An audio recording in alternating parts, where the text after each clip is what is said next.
Welcome to the Pharma Source podcast. I'm joined today by Frederik Krekeler, who is Head of Procurement for Bayer's consumer health business in North America, where he leads the strategy and execution of sourcing and supplier partnerships across a diverse and critical global supply network. In this role, he plays a key part in ensuring the reliability, competitiveness and scalability of Bayer's consumer health portfolio across various categories and famous brands. Prior to this, Frederik led external manufacturing sourcing across Americas, managing a broad network of CDMO partners. With over 20 years of global supply chain leadership spanning Europe, LATAM and North America, he's known for building strong strategic supplier relationships and steering complex sourcing operations across various markets and cultures. His focus is on enabling sustainable growth, supporting both existing brands and the launch of new innovations within their consumer health. Frederik, welcome to the podcast today. Thank you so much. Thanks. Great to be here. Great to have you. So let's start off then talking about your personal journey. You don't sound particularly American, Frederik. So what brought you to the US and indeed into pharma procurement in the first place? Yes, that's true. So I grew up in Germany, started my first practical experience there and had an early opportunity to work abroad in Latin America. And then basically moved to the US, went back to Germany for some time and moved back to the US again. And been on and off in the US now for close to 10 years and moved into pharma through joining Bayer in 2014. And so basically since that time, working on different levels of the procurement space within pharma, from capital equipment to but sourcing also raw materials now and CMO here in the consumer health world, and has been a great development for me, working for such a great company. And obviously we are a global enterprise with a lot of opportunities, different markets. So it has been great. Thank you. And so you moved in that time from leading procurement across Europe and LATAM to external manufacturing for Bayer Consumer Health in North America. I wonder if you could sort of talk through that transition, please, and maybe what surprised you most about how partners work in North America. Sure. So I guess on one hand, it felt very familiar, right, in different markets, but completely new at the same time. I think it was a great starting point to have obviously a great team here in the US, getting me onboarded and supporting me in my development, so to speak, of really getting up to speed what's going on in our markets here. But I think the core procurement, external manufacturing fundamentals really are the same, obviously. But what I realized is speed and the decision making and the commercial dynamics in North America had been quite different for me, and that has been a huge learning. In what way? So I think overall, how decisions are made, how quickly people come to the table with counter proposals or activities, that was something that the dynamics, so to speak, also when it comes to our customer base and how we have the pressure from our customers in our business was really something that was astonishing to me. Do you think that comes down to cultural differences? You've worked across Europe, South America, North America. What would you say that those differences are? How you operate together, how you build trust? How does it work region to region? So my impression was that in Europe, everything seems to be a little more structured in that sense, that there's a strong emphasis on compliance and long, stable relationships, versus maybe in LATAM, giving the business environment and the challenges we have there, the personal relationships seem to be much more important, and the aspect of keeping a close flexibility in mind, right, to navigate those uncertainty.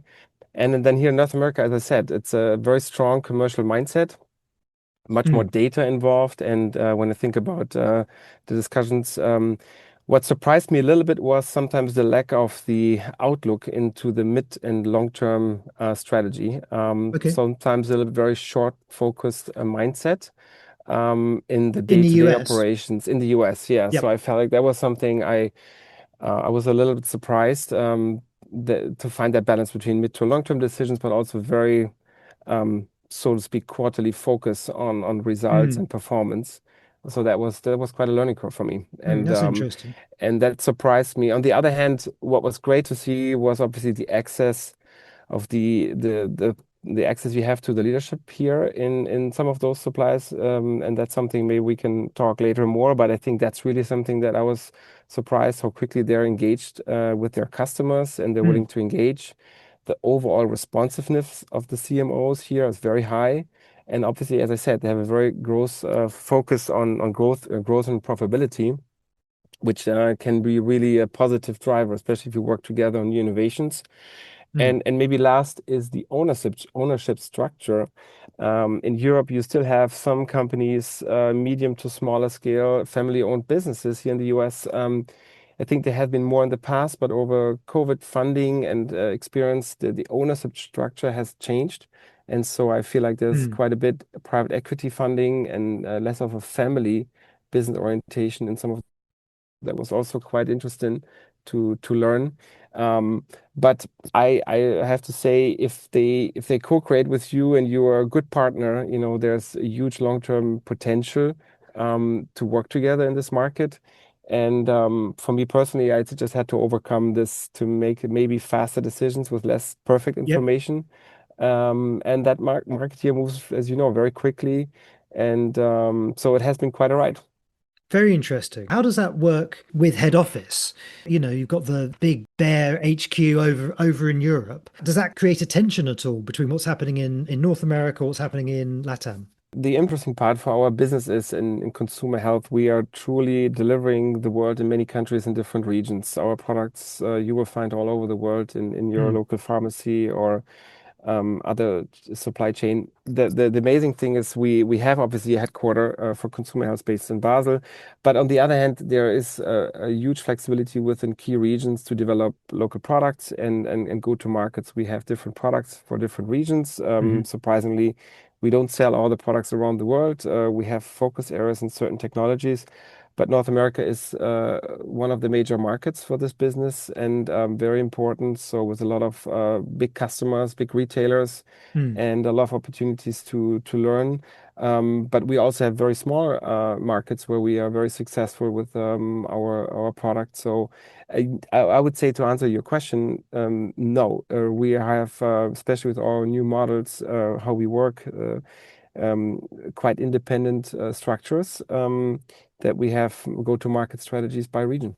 Thank you for that. When we've spoken before, something that's always come through from the conversation is the importance of partnerships for you and how creating those strategic partnerships is such an important part of how you operate in your business philosophy. It'd be interesting to understand a bit more about that. I mean, what is your philosophy when it comes to partners, and what does it mean to defend suppliers internally while you're pushing them externally? How does that work? Yes, so as you know, in procurement, we work with suppliers all the time. So I always believe that the quality of any relationship really becomes most visible during times of challenges, of pressure.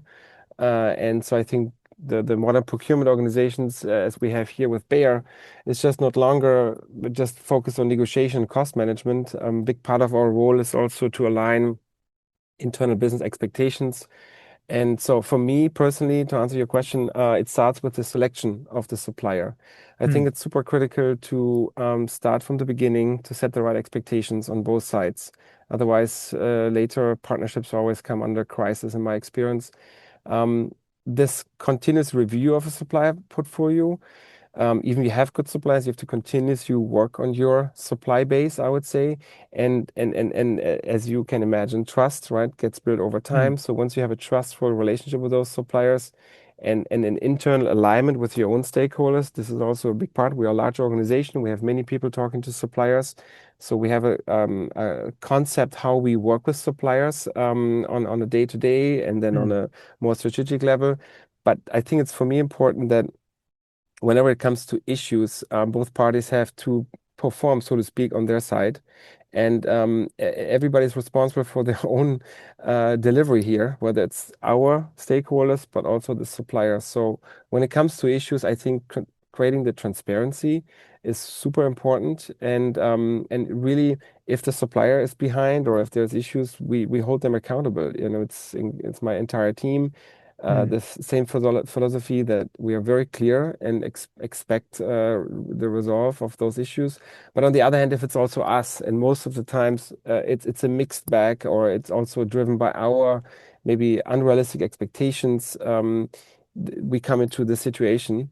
So you asked me about defending those suppliers. I think, first of all, having this fair and transparent way of working is the base for everything. So when you think about defending them internally, I think part of our role is sometimes telling internal stakeholders what they maybe don't want to hear, but there's limitations to their expectations. On the other hand, externally, if the suppliers have to deliver certain things, and there's an escalation, we hold them accountable.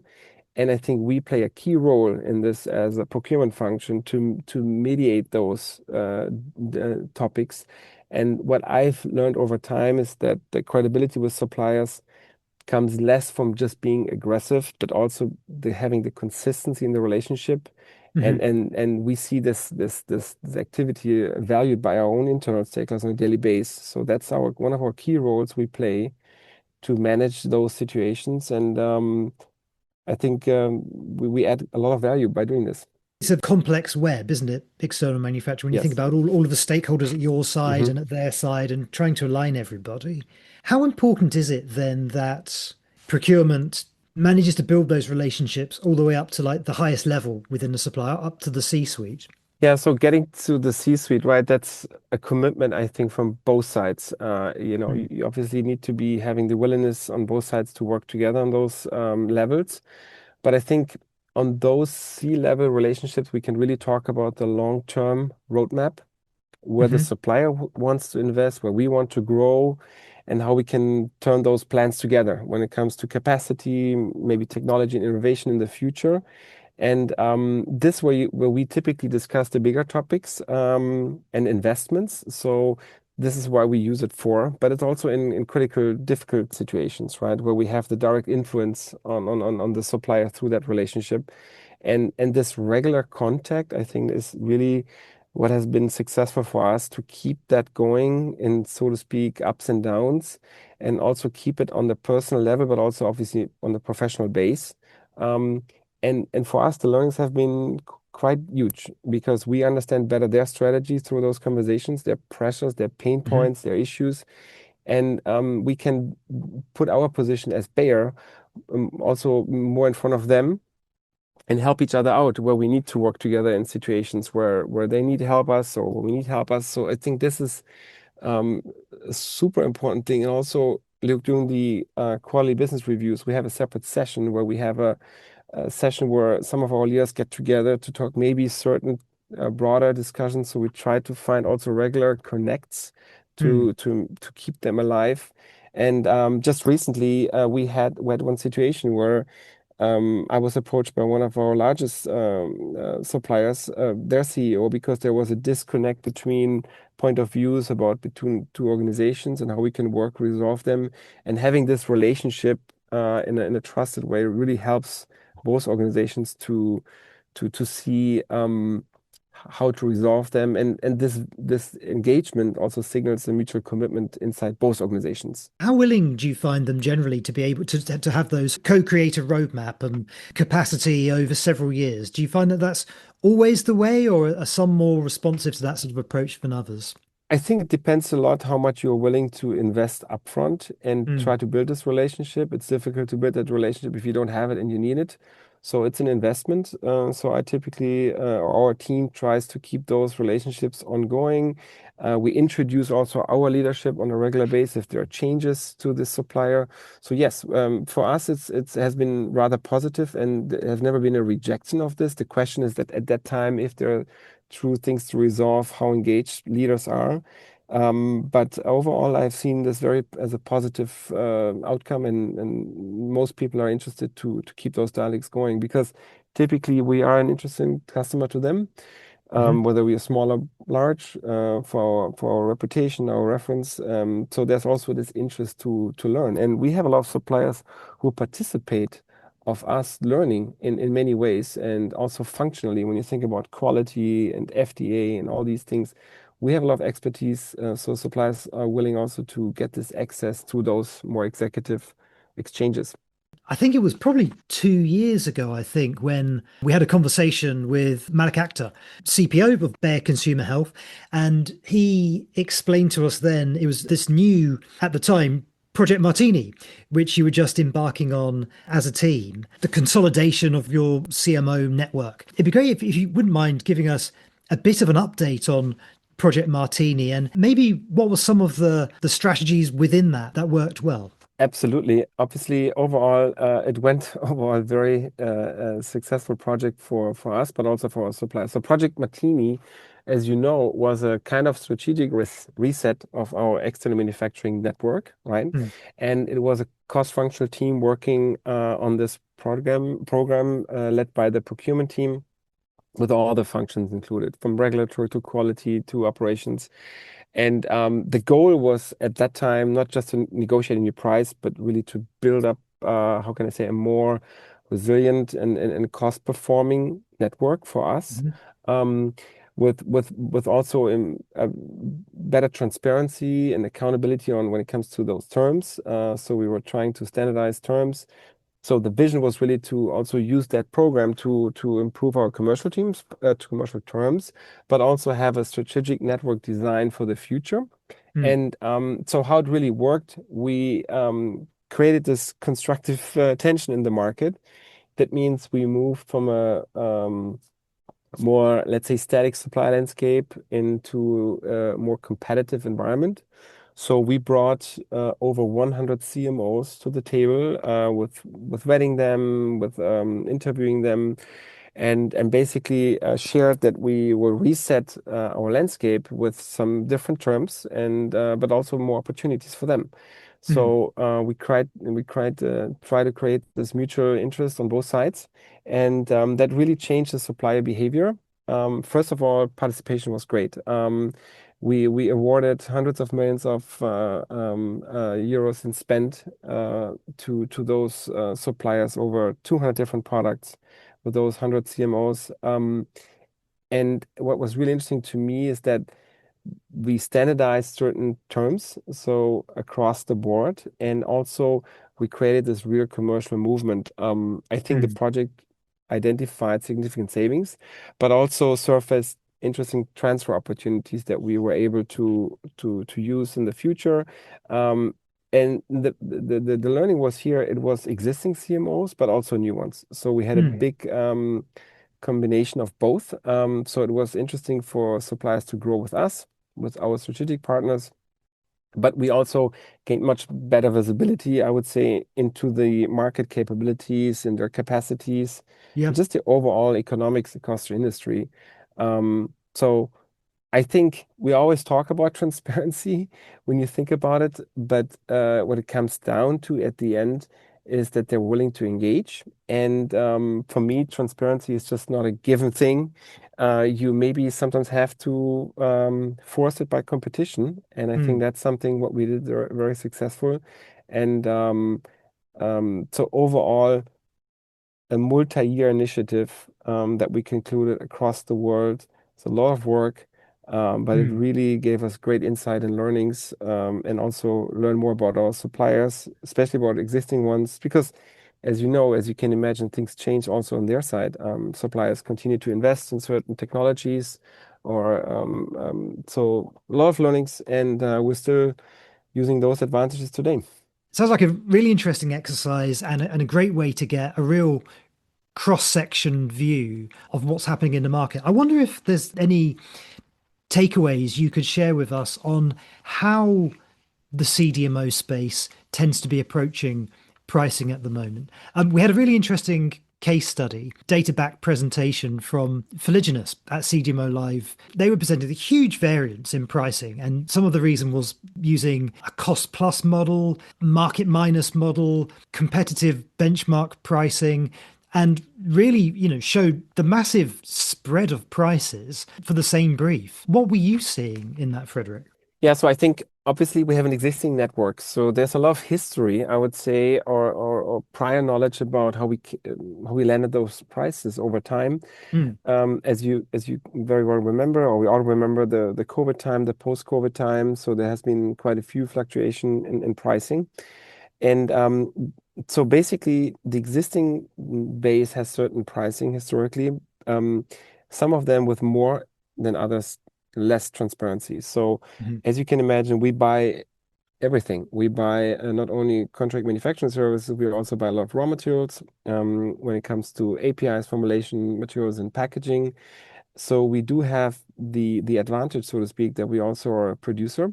That helps a lot in benchmarking overall.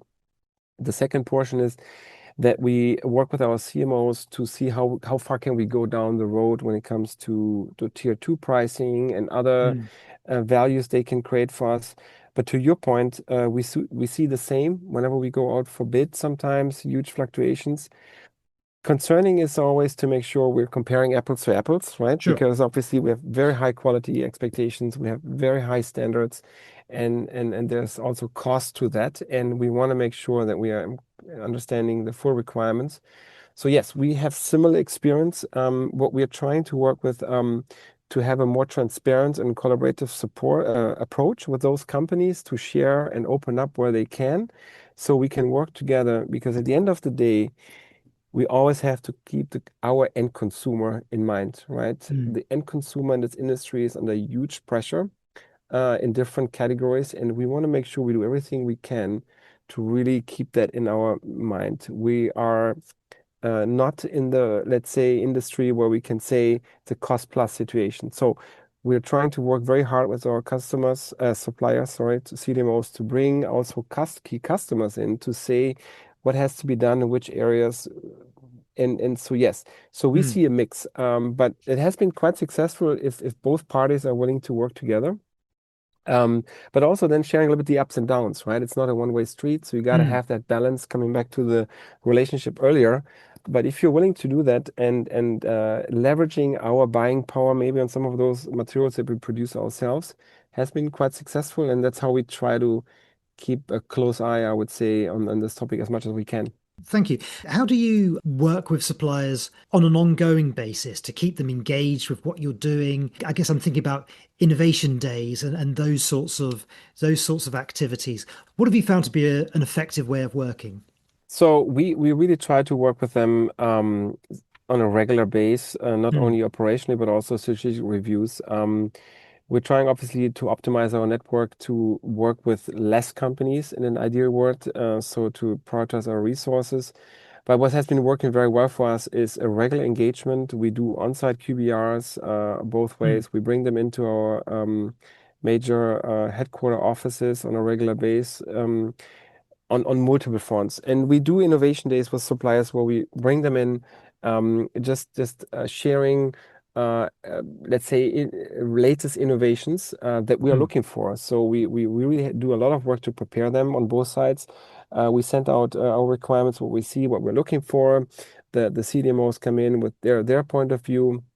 And these are on-site, hands-on sessions, so to Mm. speak. Do they collaborate with each other as well? Yes, so I think within what we have been seeing mainly is that we bring in raw material suppliers, key raw material suppliers. When you think about some key Mm. ingredient suppliers that have, for example, in the nutritional space, a huge role for us. So we bring them together with the CMO, because obviously the CMO is depending on that input. So we have seen that as very successful. Yes, so they work together because both of them are interested to let's say come up with a product that works for us and for them. Mm. And what we have seen beneficial is to really focus on product level ideas that are specific, and trying to turn this innovation into a tangible pipeline and not just, so to speak, presentations. Sure. But hold them accountable for their commitments in the next phase, because we obviously are launching on a regular basis new innovations, and recently has been some very successful ones, and they're based on those partnership days, I would say, Mm. that we have been working on. But it's overall it's a strategic collaboration, but also this day-to-day, end-to-end, cross-functional as much as we can. We have really consolidated our supply base, especially in the CDMO sector. So we're trying to work with them as much as we can, and that is the access that we are getting Yeah. as a big customers, as an important customer to them. And what's Negotiation Factory? All right, so Negotiation Factory, yeah. So that's has been another program we've been running, and we continue to run. So basically, it's a dedicated, I would say, very time boxed event with Mm, multiple suppliers, including also tier two, that we invite to for a specific outcome. At the end. And so same thing, heavily prepared cross-functionally, and it's basically to set a stage of bringing suppliers into our meetings, that we can talk about how to optimize the commercial situations of certain supply situations, but also creating win-wins for them, giving them more business. hmm So basically, it's a purely commercial driven event, both sides, and we have done a few of those. Very successfully, and it has been interested by the supply because they also see that we are acting on those commitments, whether it comes to volume, to pricing commitments, and also for them seeing something more than the base business. So we're trying to mm. also reward improvements on certain terms. So that has been a concept, has been working very well for us. We do it with selective suppliers or selective product categories. That's the two Mm. criteria we are applying there. Whenever I speak to your peers in procurement and external manufacturing, it feels like everyone is experimenting or wants to experiment more with digital tooling, with the use of AI in various different applications. Contract term standardization and going back through historical contracts and areas like that. So like an awful lot of activity, maybe on the manufacturing side, more around quality and managing deviations. There's an awful lot which is going on in different directions. What are you finding is really working? I mean, AI is such a big nebulous thing. Mm. Where are you seeing real world impact at the moment? Yeah, so obviously we're all getting more familiar with this topic, right? So I think Mm, it's absolutely incremental opportunities for us.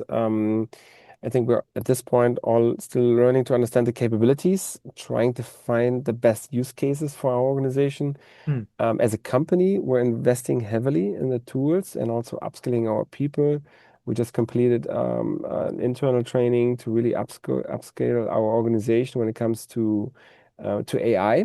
mm, We were using the common tools, but I think what's all important for me is to also never forget that there's some type of human in the loop, right, in those tools, and as a baseline for us. So mm, big opportunity for us. It's actually a huge focus at our company, I guess, for a lot of companies. But where do I see it working for us today? It's maybe in three areas. One is really the sourcing network design, where we use those advanced analytics maybe to match products into the right CDMOs, based on their information, whether it's capacities or capabilities and risk. But the biggest application I see it personally at the moment is now a supply chain arena, where we really okay. run those scenarios in about demand and capacity to kind of over concentrating volume, for example, with one partner, right? So this is where I see it happening quite a bit because, as you can imagine, there's a lot of data involved. And then also on the performance side, right? So instead of just how do we use those data and analytics to decide maybe to switch suppliers and change things. So this is the first one, the sourcing and network design. The Mm, second one is maybe the operational day-to-day work.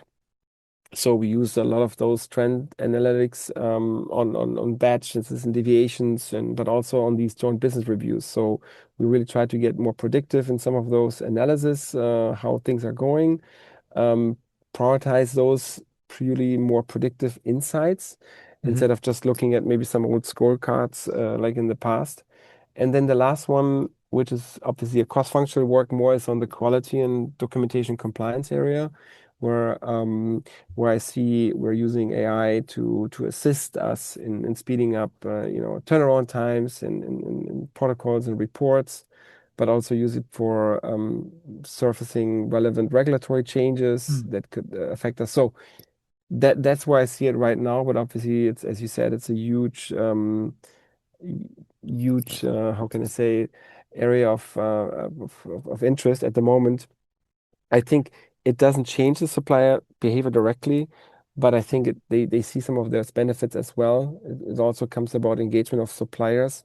This is critical to help us to make the best use out of those potential use cases. But that's how we Hmm. are starting to work on this more and more. And how are you finding suppliers engaging with it as well? I mean, are you seeing, and would it be your preference that the CMOs that you work with are using digital platforms, and so you're able to get real-time visibility into it? Where do you think the sector is on their journey? I think that we see a huge range of maturity in those tools, applications across our supply base. Some companies are very advanced ahead of sharing proactive information versus others where we have to more collect.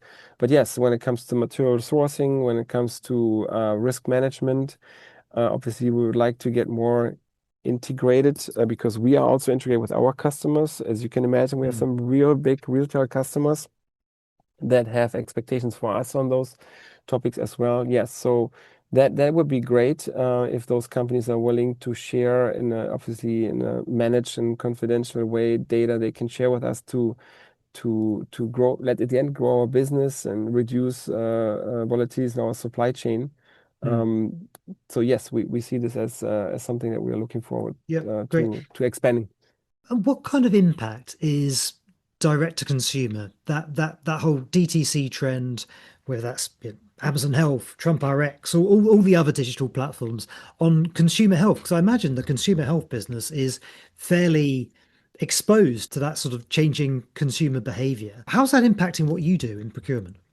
Yeah, and actually, Bayer is also working many fronts in different regions on those models, so to speak. As you mentioned, we test products on certain products, promotional items. So when it comes to my world in sourcing, I would say what I see is that it changes what we're asking from our partners because these Hmm. demands, as you described, are changing how we maybe do business with them. So I see more like shorter runs.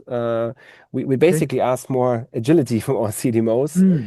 because these two models, when it comes to these platforms, require faster launches, right? They might be smaller in work, but they might be testing products. So I think we need more CMOs that can flex those volumes more quickly, maybe switch formats, tolerate That's different interesting. demands, and Hmm. without weeks of replanning, so to speak, right? So Yeah. manufacturing flexibility becomes more like a competitive advantage and not just a nice to have, because the speed that you will see from the idea to the shelf is amazing. When you look at some of our categories, some of the manufacturers, competitors we have, they didn't even exist 2 years ago. So Hmm. there's new companies coming into the market and certain products. And but what's not changing is obviously the quality and Sure. compliance experience of the Yep. customer. So we still have to watch out for that. So we're looking to bring them in early enough in those commercial discussions, in these innovations. So it's just not a handing over technical specification, but also seeing how quickly they can get on. We had a recent example where we really were able to launch one of our nutritional products, a new one-a-day development fairly quickly with a part of a CMO network that really cut down the whole changeover time to a new product by just having this collaborative approach in the first place, but Hmm. also understanding the dynamic of the markets because we have a certain schedule that we have to fulfill with our customers. So for me, those are just not more manufacturing partners; they're more increasingly enablers for us to get faster, to Yep. experiment more, and also creating a bigger consumer relevance. And I think this in many ways becomes less of an exception, becoming more the expectation in the Yeah, future. yeah. There's so much change, isn't there? There's changing consumer behavior, changing digital technologies, resulting in more agile supply chains. I mean, as you think about the changes happening now and in the future, where do you think it makes sense to focus and double down? If one or two areas Mhm. which you'd recommend that others in positions like yourself were really focusing, what would they be? So I would say, I mean, first of all, the CDMO as a partner will be part of the solution, right? You see so much growth in that business still. Even you still have people doing in-house manufacturing. That's number one. The CDMOs are here to stay and being a key role for future innovations and growth. One thing, obviously, beside, as I said, quality and compliance is a non-negotiable. Obviously, the cost, giving the OTC requirements and rising input costs and competitive pressure, I would say number one, cost will remain a critical driver, Yeah. especially in those standardized technologies and where differentiation opportunities are limited. That's maybe number one. But as you can imagine, it's more than just the cost, it's kind of the total value. The second one maybe is for me the whole aspect of supply chain resilience and risk management. Not only this agile manufacturing, but also being responsiveness to changes. We see our customer base asking for that. We see the life cycle of the products getting shorter in certain categories, so we have to be truly more flexible. Then I see some of the shift in the technology, as you mentioned already, also from a manufacturing perspective. Some technologies are continuing to grow versus others maybe set on. So maybe the third thing that is important for me is what I see as to double down is really this whole topic around ESG and sustainability. That is something that seems to be and the whole digital, maybe the sustainability and the digital aspects are something that are becoming more and more core requirements, and we are doubling down on those. But if you ask me as a summary, it's really the speed. We want to further grow. We need to get faster. Our competition in our space is very fast. We need to have smaller, more flexible runs, as we discussed. And we need strong partners. We need those strong partners. Otherwise, we will not be able to scale up this innovation pipeline that we are developing ourselves, but also with our partners. We also have huge in-house capabilities on development. So there's also an interest on CDMOs to work with us, but on the other way around, we also need their experience and their access. So bringing those markets to the market. So yeah, exciting times ahead, but that's, I would say, some of the key areas going forward. For sure. And I think, that point you made that external manufacturing partnerships will always be a part of the solution, whatever that solution is. Wonderful. Frederik, thank you so much for your time today. It's been a fascinating conversation. Thank you. And I'm looking forward to you taking the stage at CDMO Live Americas in October as well. I'm looking forward to that. Thank you so much again for having me, Luke.